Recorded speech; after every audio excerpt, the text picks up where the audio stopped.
చాలా మంది గైనకాలజిస్టులు there turn up into fertility centres వైపు టర్న్ అప్ అయ్యారు, ఫెర్టిలిటీ స్పెషలిస్టులుగా. మీరు ఎందుకు చూస్ చేసుకున్నారు? What is the reason behind of it? అంటే చాలా ఇష్టమైన క్వశ్చన్. ఈ క్వశ్చన్ మీద నేను రోజంతా మాట్లాడగలుగుతాను. ఈ medicine, general surgery, radiology, everything అన్ని బ్రాంచ్లో వర్క్ చేశాను. కానీ ఒక్క బ్రాంచ్లో మాత్రం నాకు ప్యాషన్ అనిపించింది. రైట్. సో ఏంటి అంటే ఆబ్స్టెటిక్స్. 9 నెలలు మోస్తుంది, ఫుల్గా నొప్పులన్నీ తీసి డెలివరీ అయ్యే వరకు కళ్ళలో నీళ్లు తుడుచుకొని చెమట ఓ ఓ అంటుంది. ఆ బేబీ ఏడుపు వినగానే సో ఆ సంతోషం నాకు చాలా బ్యూటిఫుల్ ఒక ఫీలింగ్ ఇచ్చింది. నాకు ఇన్నాళ్ళు మీ జర్నీలో చాలా సంతోషాన్ని ఇచ్చిందనో లేకపోతే ఒక మెంటల్ సాటిస్ఫాక్షన్ ఇచ్చిందన్న కేసు ఏమైనా ఉందా మీకు చెప్తారా ఒకసారి? తన పరిస్థితి ఏంటంటే, అమ్మ నా దగ్గర తినడానికి కూడా బియ్యం లేవు, ఇలాంటి పరిస్థితిలో ఉన్న దీనమైన ఒక జంట. మనం సొంతంగా మనం ట్రీట్మెంట్ చేసుకుంటే మందులు ఎలా వేసుకుంటామో అలానే ప్రతిదీ ఆమె చేతికిచ్చి వదిలేయడం కాదు, వేసుకుందా లేదా అని కూడా చూసి పూర్తిగా ట్రీట్మెంట్ చేసి బేబీని లోపల కూర్చోబెట్టి ప్రెగ్నెన్సీ పాజిటివ్ ఒక ఆడపిల్ల ఒక పిల్ల. సో నాకు హార్ట్లో ఎక్కడో పెయిన్. ఏంటి అంటే ప్రెగ్నెన్సీ వచ్చిన తర్వాత 9 నెలలు మోసి కనడం బాగానే ఉంటుంది. అప్పుడు నా దగ్గరికి ఆ ప్రెగ్నెన్సీ రాని వాళ్ళు వచ్చేవాళ్ళు. ఇంత ట్రీట్మెంట్స్ చేస్తూ మళ్ళీ మీరు ఫ్రీ సర్వీస్ చేస్తున్నారు, ఫ్రీ క్యాంప్స్ చేస్తున్నారు. అంటే డబ్బు మీద ఆశ లేదా, లేకపోతే any particular reason for that అంటే ఏం చెప్తారు?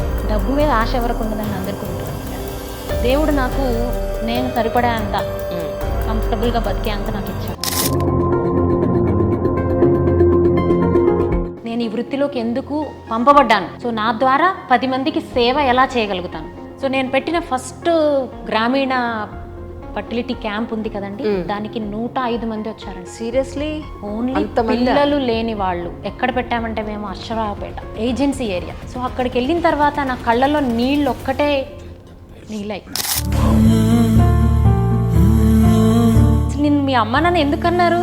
అందరూ అదే ఏజ్ గ్రూప్ అండి, ట్రైబ్స్ మొత్తం, అందరూ ట్రైబ్స్, ఆదివాసులు. ఒకసారి ఎగ్ ఫ్రీజ్ చేసిన తర్వాత ఎంతకాలం ఉంటుందండి?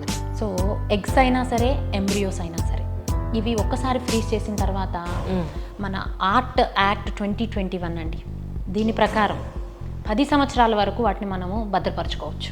ఓకే. ఎన్ని సంవత్సరాలైనా ఉంటాయి అవి, కానీ మనకు ఒక గవర్నమెంట్ లా పెట్టింది. ఈ లా ప్రకారం 10 సంవత్సరాల వరకు వాటిని మనము భద్రపరచుకోవచ్చు. ఖర్చు చెప్పారు, మరి ఎఫోర్డ్ చేయలేని వాళ్ళ పరిస్థితి ఏంటి? అలాగే మీరు ఎలా దీన్ని చేస్తున్నారు అంటే ఏం చెప్తారు? హాస్పిటల్కి కన్సల్టేషన్ కోసం చాలా మంది వస్తారు, క్యాంప్స్ పెట్టినప్పుడు వస్తారు. ట్రీట్మెంట్ తీసుకొని పిల్లల్ని కంటే ఆ పిల్లలు ఎలా ఉంటారు, న్యాచురల్గా అవ్వాలి కదా, సో అవుతారులే అని ఇంట్లో పెద్దవాళ్ళు చెప్పడం. ఓకే. 5 సంవత్సరాలే కదా అయింది, నాకు మా అమ్మకి 10 సంవత్సరాలకి అయింది, ఆ సాలి పడింది. ఇప్పుడే మీరు ఇన్ని లేయర్స్ కిందకి వెళ్ళి ఇంత చక్కగా ప్లాన్ చేశారు. కమింగ్ ఫ్యూచర్లో ఇంకెలాంటి మార్పులు చేర్పులు ఉంటాయి? సో మన దేశంలో, నేను మన రాష్ట్రం అనట్లా, దేశంలోనే, మన దేశంలో అంతేగా మరి. సో తల్లి అవ్వాలనుకునే ఆడపిల్లలకి, సో ఈ ఆడపిల్ల తల్లి అవ్వాలనేది ఒక కళలాగా అయిపోకూడదు. ఒక కళలాగా వాళ్ళ కళని సాకారం చేసుకునేదానికి ఆరిజిన్స్ సహాయం ఎప్పటికీ చేయాలని, ఆ కళ నెరవేర్చుకోవాలని కోరుకుంటున్నాను.